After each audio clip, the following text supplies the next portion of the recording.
Good morning बेटा। अपन बात कर रहे हैं बायोलॉजी के बारे में।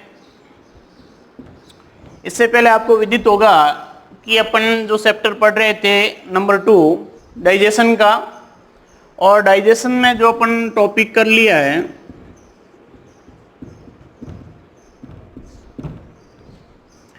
इसमें कई बिंदु अपन ने पॉइंट क्लियर कर लिए हैं, लेकिन हमको ध्यान रखने योग्य जो बातें हैं वो यहाँ पर क्या है।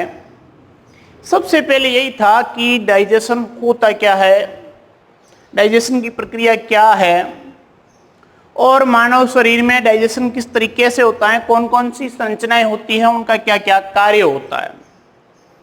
और उसके बाद अपन पढ़ रहे थे डाइजेस्टिव ग्लैंड, पाचक ग्रंथियां, जिसमें भी अपन ने लार ग्रंथि, यकृत ग्रंथि और अग्नाशय ग्रंथि के बारे में पढ़ा।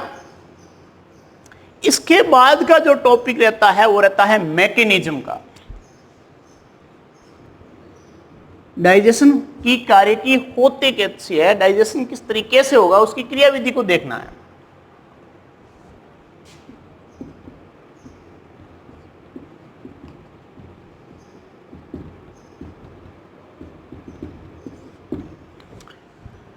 अब कौन कौन से भाग में अपन को यहां पे यही ध्यान देना है कि कौन कौन से भाग में छोटिया अपन कह रहे हैं मुख में कैसे डाइजेशन होगा या हो रहा है कि नहीं हो रहा है।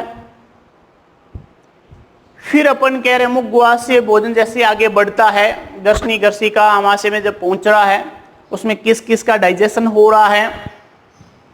तो सबसे पहले इसके अंतर्गत जो बिंदु है, जैसे अंतःग्रहण है,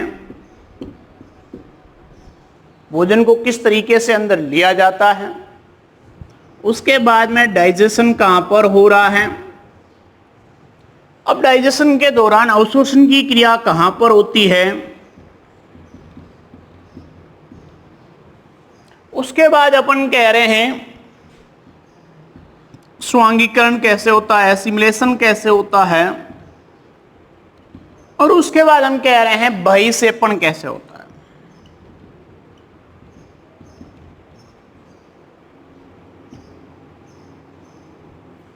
तो ये जो पॉइंट है ये इस मैकेनिज्म के अंतर्गत पढ़े जाएंगे, ठीक है ना। इसके बाद में इसके डिसऑर्डर पढ़े जाते हैं। लेकिन बात यहां ध्यान रखने योग्य यह है कि बोर्ड के हिसाब से ये पॉइंट 2 नंबर जो है वेरी इंपॉर्टेंट है।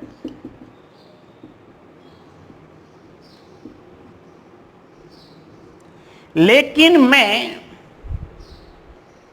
इस क्रिया का विस्तार करने से पहले मैं आपको बता देता हूं कि भोजन को हम डाइजेस्ट करते हैं उससे पहले एक बात सामान्य सी होती है कि हम किस तरीके से उसका अंत ग्रहण करते हैं, कैसे भोजन को हम हमारे शरीर के आहारनाल में प्रवेश कैसे करवाते हैं, वो क्रिया होती है अंत ग्रहण।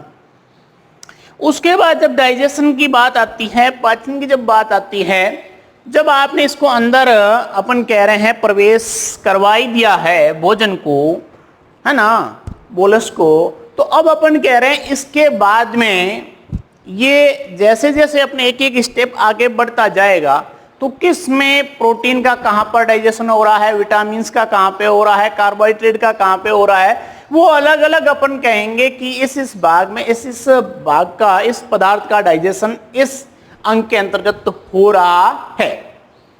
फिर रही बात बढ़ा आगे अवशोषण की, तो अपन कह रहे हैं एक तरह से जो एब्जॉर्प्शन की क्रिया होती है, क्या होता है कि जब भोजन का डाइजेशन हो जाता है तो उसमें जो पदार्थ हमारे लिए आवश्यक है, जिनसे हमें एनर्जी प्राप्त होती है, वो हमारे बॉडी के लिए रिक्वायरमेंट होते हैं, क्योंकि उनसे हमें एटीपी प्राप्त होती है और ऊर्जा प्राप्त होती है, इसलिए तो हम भोजन करते हैं। तो उनका क्या हो जाएगा, अवशोषण। फिर अपन कह रहे हैं इनका एसिमिलेशन की क्रिया होगी, स्वांगीकरण, और इसके बाद जो पदार्थ बच जाएगा, वेस्टेज होगा, जो अपन कह रहे हैं कि बॉडी के कार्य में काम आने के लायक नहीं रहा, उनका हो जाएगा बॉडी से बाहर, एक्सिट हो जाएगा, बहिक्षेपण हो जाएगा। उस बाहर होने के पदार्थों को बाहर करने की जो प्रक्रिया वही यहां पर बहिक्षेपण कहलाएगी। तो एक सामान्य जनरल सी बात थी, लेकिन हम इन सभी को विस्तार से पढ़ने से पहले मैं आपको कई बातों को पुनः रिवाइज करता हूं कि काफी समय हो गया कि अपनी 20 में लाइव क्लासें बंद हो गई। आज हम पुनः स्टार्ट कर रहे हैं, तो इसकी कुछ प्लानिंग है, वो मैं आपको बताने जा रहा हूं। उसको बड़े गौर से समझिएगा। देखिए कि बायोलॉजी का जो सिलेबस है वो काफी लेंथी है, बोले तो उनके लेसनों की संख्या काफी अधिक है और उनके लिए काफी समय चाहिए। और ज्यादा समय के साथ में अपन कह रहे हैं कि उनकी टाइमिंग जब बढ़ती है, पाठों की संख्या बढ़ रही है बहुत ज्यादा संख्या में, तो उनको कवर करना भी स्टूडेंट के लिए काफी दिक्कत आती है। तो इसलिए मैं आपके सामने एक और नई मिसाल पेश करता हूं कि हम जो जो टॉपिक क्लियर हो गए हैं, जो जो टॉपिक क्लियर हो गए हैं, लेसन नंबर 1,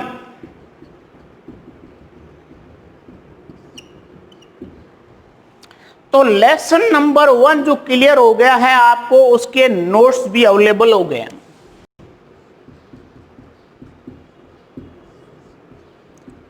नोट्स भी आपको अवेलेबल हैं पहले पार्ट के। अब रही बात कि ये लेसन जो बोर्ड के हिसाब से कहूं तो लगभग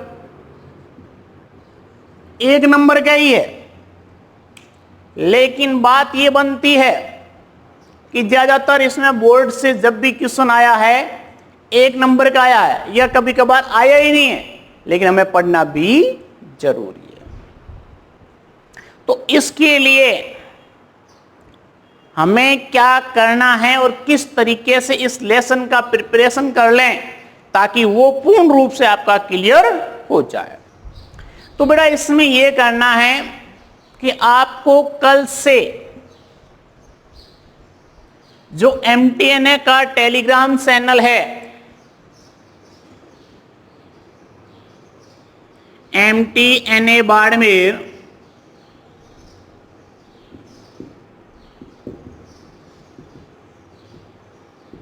जो टेलीग्राम चैनल की बात कर रहा हूं मैं, इस पर आपको क्वेश्चन अवेलेबल हो जाएंगे। समझ रहे हैं कि नहीं? अब समझने योग्य बात यह हुई कि आपको वो क्वेश्चन जब अवेलेबल हो जाएंगे, वो क्वेश्चन आपको 50-50 में रहेंगे, 1 लाइन क्वेश्चन रहेंगे, सिंगल लाइन क्वेश्चन रहेंगे, है ना?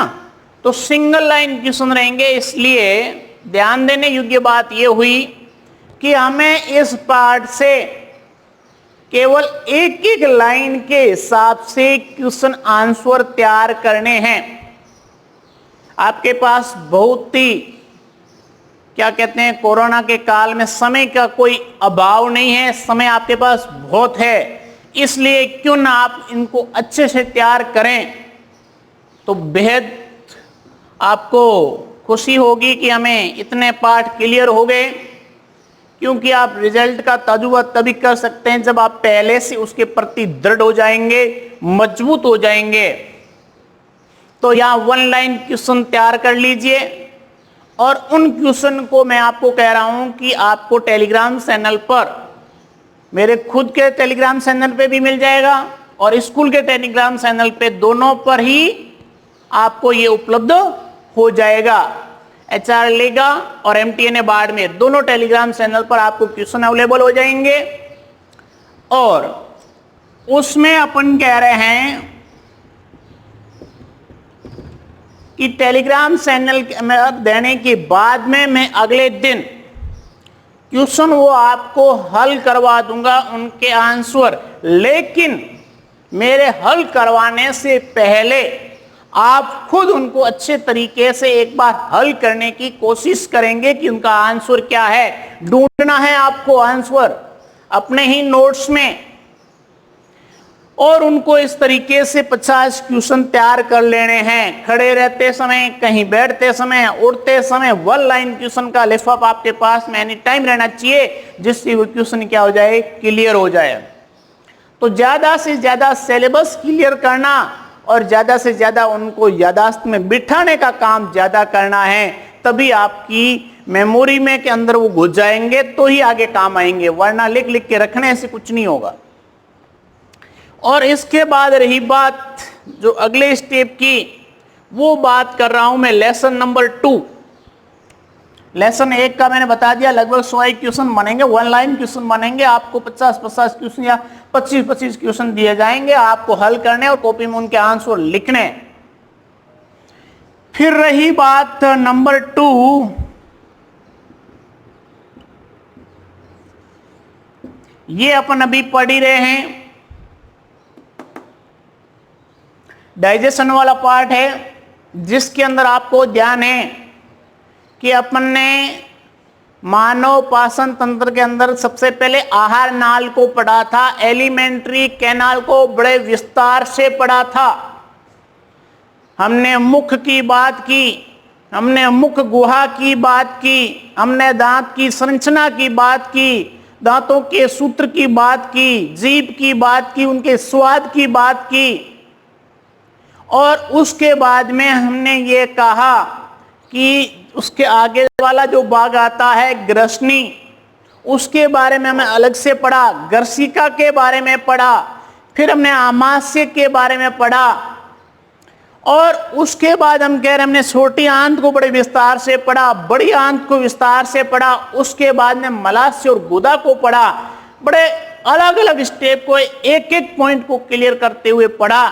उनके भी जो क्वेश्चन बनते हैं, उन क्वेश्चन को भी इन चैनल के माध्यम से जारी कर दिया जाएगा, ठीक है ना। और फिर अगली बात रही, उसके बाद में हमने पढ़ा डाइजेस्टिव ग्लैंड को। किसको पढ़ा? डाइजेस्टिव ग्लैंड को। अब मैं आपको कह दूं कि जो डाइजेस्टिव ग्लैंड है, जिसमें 3 थी, लार ग्रंथि और अपने यकृत, लीवर, और तीसरी थी अग्नाशय ग्रंथि। 3 ग्रंथियां पड़ी थी और 3 में खूब सारे क्वेश्चन बनते हैं, लेकिन आपको ध्यान होगा कि लेसन नंबर 2 से बड़ा क्वेश्चन 4 नंबर का आने की भी संभावना रहती है। समझ रहे हैं क्या? और वो ज्यादातर मैकेनिज्म से संबंधित क्वेश्चन बैठता है, और इसमें 1 नंबर का क्वेश्चन भी आने के चांस रहते हैं, वन लाइन का क्वेश्चन भी।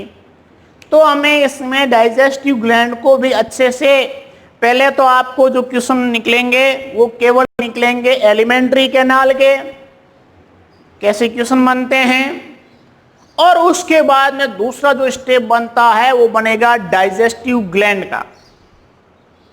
और डाइजेस्टिव ग्लैंड में कौन कौन सी क्वेश्चन बनते हैं, किस तरीके से बनते हैं, आपको वो अच्छे से क्लियर करने हैं, और उनको कॉपी में करना भी है, ताकि आपको 2 काम हो जाएंगे। एक, आपकी स्पीड भी बढ़ेगी, और साथ साथ में एक आपको लिखने से दोनों काम होते हैं कि याद भी जल्दी से होते हैं। साइंस की यही टेक्नोलॉजी काम आती है।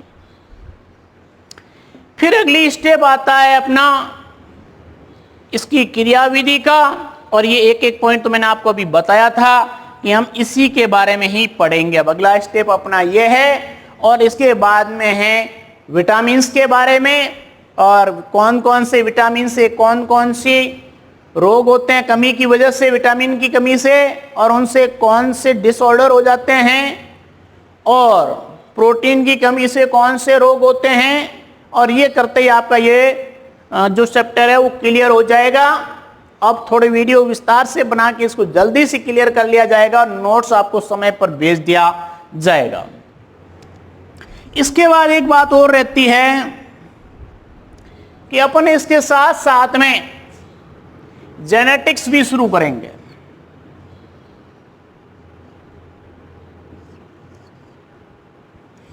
अब जेनेटिक्स की जब बात करते हैं, मैं आपको बताऊं कि जेनेटिक्स एक ऐसा यूनिट या एक ऐसी यूनिट है जो अब आप फ्री टाइम को उसको विस्तार से पढ़ लेंगे ना तो दिमाग में इतनी सेटिस्फाई हो जाएगी कि आपके दिमाग में उसका स्पष्टीकरण हो जाएगा कि आप वास्तव में अच्छे ढंग से पढ़ लोगे ना तो फिर आपको उसमें रटने की जरूरत नहीं रहेगी। और ये जेनेटिक्स का जो टॉपिक है वो मेरे खुद के YouTube चैनल से उसको एक एक वीडियो डालता रहूँगा और इधर से अपन ये ह्यूमन फिजियोलॉजी का डालते रहेंगे, क्योंकि अपन थोड़े पीछे रह गए हैं, ठीक है ना। लेकिन अपना सिलेबस है वो काफ़ी अधिक है, इसलिए ये मेरे YouTube चैनल से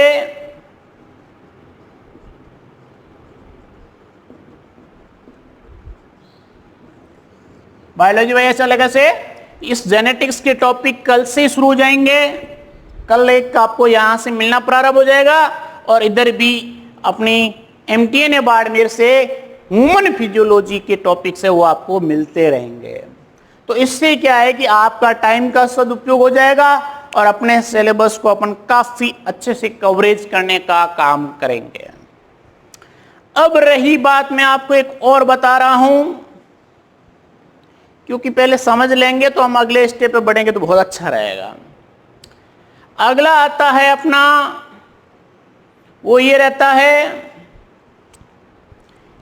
कि जो बायो एजी है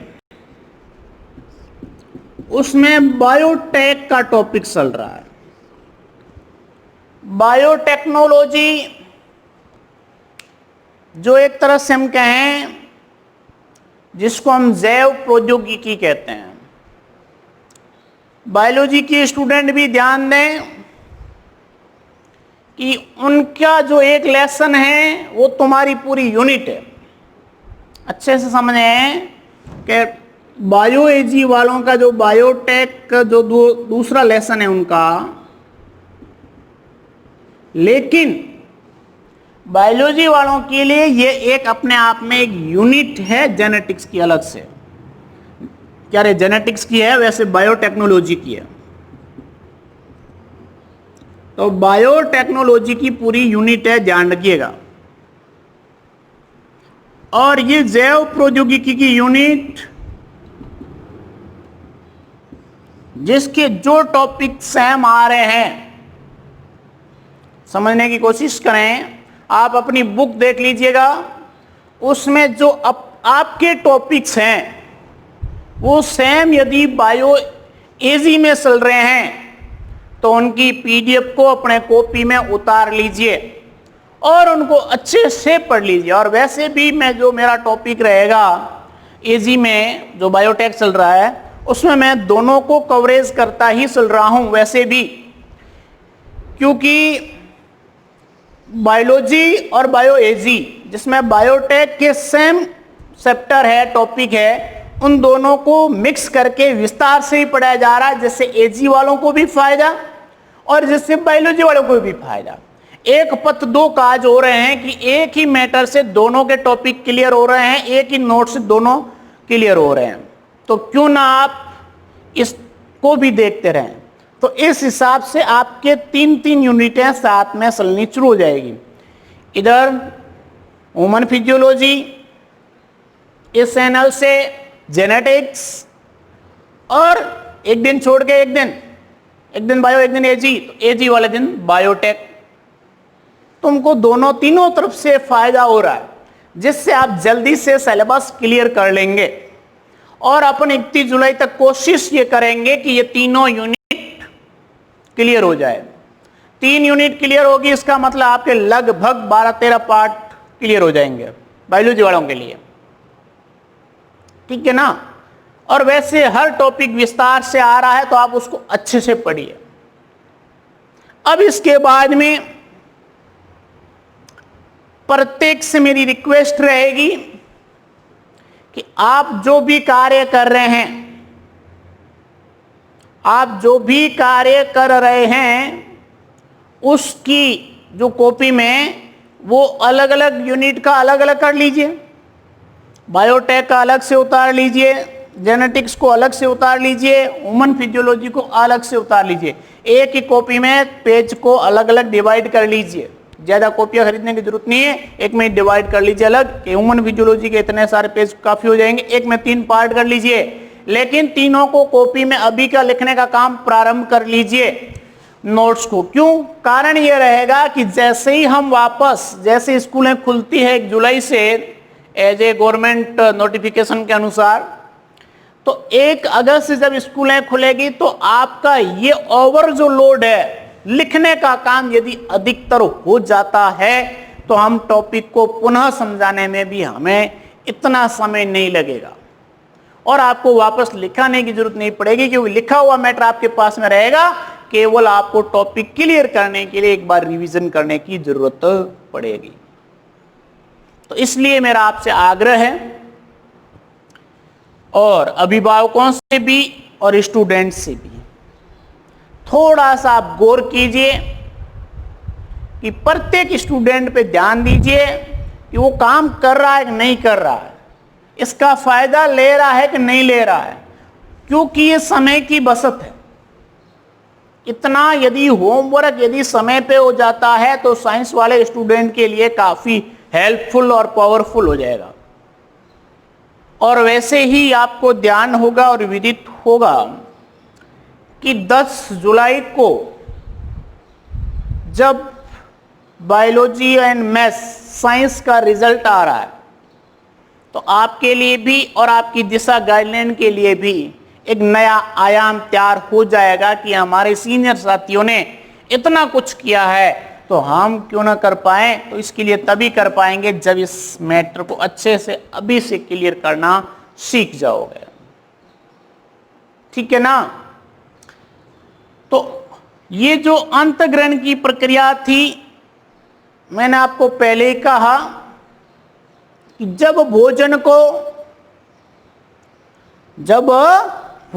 को हम हाथ के द्वारा इस तरीके से मुंह में डालते हैं तो वो डालने की जो प्रक्रिया और भोजन मुख गुहा में प्रवेश करने की जो प्रक्रिया है वही कहलाती है अंतःग्रहण। ठीक है ना? ये नॉलेज के लिए है। ठीक है ना? ऐसे क्वेश्चन परिभाषित के रूप में बनते नहीं, जनरल क्वेश्चन है। अंतःग्रहण मतलब भोजन को अंदर की ओर ग्रहण करना। इसके बाद में बेटा जो डाइजेशन आता है ये अपने आप में इंपॉर्टेंट है। मुख गुहा में जब भोजन गया है तो वहां किसका डाइजेशन होगा? मुख गुहा के बाद में आगे आमाशय में किसका डाइजेशन होगा? फिर छोटी आंत में किसका होगा? बड़ी आंत में कैसे होगा? और फिर उसके बाद में उसमें अवशोषण, स्वांगीकरण और बहिक्षेपण की क्रिया कैसे होगी, ये स्टेप कल से पढ़ा जाएगा। और जो इंपॉर्टेंट है इसको एक ही टेबल बना के पूरे डाइजेशन को एक ही टेबल में क्लियर कर लिया जाएगा। और वो टेबल यदि आप अच्छे से समझ जाते हैं तो 3 या 4 नंबर जो बोर्ड के हैं वो फिक्स होते हैं और डेफिनेटली आपको मिल जाते हैं। तो एक प्लानिंग आपको बहुत कुछ सिखा देती है। प्रिय विद्यार्थियों, ये जो कोरोना का जो काल चल रहा है ये दिनों दिन बढ़ता जा रहा है और शिक्षा के लिए तो एक आपदा के रूप में खड़ा होता जा रहा है। लेकिन आप सही समय पर इन क्लासों का फायदा यदि उठा सकते हैं तो इससे बेस्ट कुछ नहीं रहेगा फिर, क्योंकि समय आपके पास में बहुत, आप एक एक टॉपिक को अच्छे से क्लियर करते हैं। और मैं आपको एक सलाह और देता हूं कि जैसे अपना पहला लेसन हुआ, दूसरा लेसन हो रहा है, तो इसमें नीट से संबंधित जो क्वेश्चन बने हैं उनको क्लियर करो। अब कई के दिमाग में रहेगा कि कंपटीशन कैसे क्लियर होता है। मैं आपको बता दूं कि आप वेबसाइट पे जाके जो ओल्ड जितने भी पेपर है उन पेपर्स को डाउनलोड कर लीजिए नीट के, और फिर उनमें ढूंढिए कि इन लेसन से कौन कौन से क्वेश्चन आए हैं, और उन क्वेश्चन को जब आप देखेंगे तब आपको 60% तो ऐसा लगेगा कि हमने क्लास में पढ़ा है उसी में से डायरेक्टली आ गया है। उसमें थोड़ा और डीपली में जाओगे तो 20% आपको ऐसा लगेगा कि ये तो आए तो उन्हीं से ही हैं, लेकिन थोड़ा मूवमेंट करके आया। यदि दिमाग से करते तो 80% तो अपनी RBSC और NCERT के सिलेबस से ही आया है। अब रही बात 20%, जिसमें 10% ऐसे होते हैं जो टेक्निकल दिमाग के होते हैं। क्वेश्चन पढ़ा हुआ होता है लेकिन उसके आंसर और क्वेश्चन की जो लैंग्वेज होती है वो थोड़ी रफ एंड टफ घुमा दी जाती है। समझ रहे ना? इसलिए उसको समझना जरूरी है। वो समझ गया तो 90% क्लियर हो गया, और 10% वो होते हैं जो 12th के लेवल से हायर क्वेश्चन पूछे जाते हैं, थोड़े ग्रेजुएशन के लेवल तक के क्वेश्चन आ जाते हैं। तो वो प्रॉब्लम तुम्हारी भी नहीं है, क्योंकि वो सभी बच्चों के सामने फाइट होने वाली है, सभी आपके जैसे ही रहते हैं उनसे, तो उसमें कोई दिक्कत वाली बात नहीं। यदि आप अभी से इतना कर लेंगे, सभी सब्जेक्ट में लग जाओ, रटने की बजाय समझने की कोशिश करेंगे, तो ये घर बैठे और फुल टाइम और समय आपके लिए बहुत कुछ अच्छा साबित होगा भविष्य के लिए। तो thank you so much. Next topic रहेगा ये जो कल हो जाएगा।